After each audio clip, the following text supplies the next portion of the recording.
Thank you, and thank you, Chair. My question is for Mr. Strickland. You started your comments by talking about how, as representing the building trades, you support diversification of Canada's energy exports, reducing that reliance on U.S. markets, which is certainly a big focus of the government. And then you talked about leveraging public investment in energy infrastructure when we're leveraging private capital to make sure that that includes local Indigenous hiring. You talked about the need for fair wage policies.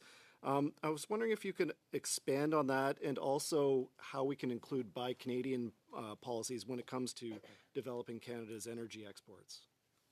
Well, thank you very much. I think let's start with the second part in terms of Buy Canadian. It's got to come through procurement.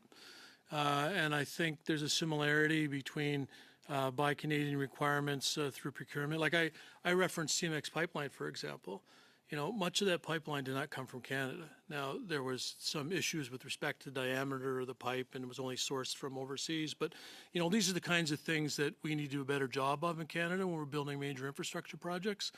You know, Bay du Nord, good news from Bay du Nord, but all the top sides are going to be built overseas. So the fact that we had a floating dock out of that's good. But we need to really look at our procurement practices for these major infrastructure projects to maximize that economic benefit throughout the supply chain.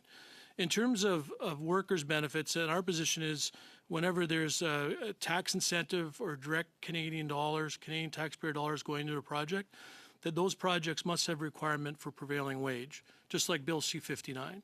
And that Bill C-59 is working really well. My office has received hundreds of inquiries over the past couple of years asking for the collective agreements. And so the point is that, you know, if the Canadian taxpayer is going to provide large, well-capitalized industries with up to 30% tax credit, so on a $1 billion project, it's $300 million.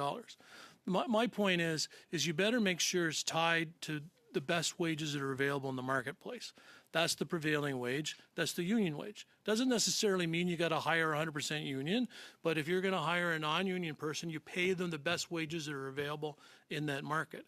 And that's the way by which we can lift people into the middle class. We can provide apprenticeship opportunities and continue this life cycle of leveraging our investments to improve Canadian workers' lives and their families' lives. Thank you.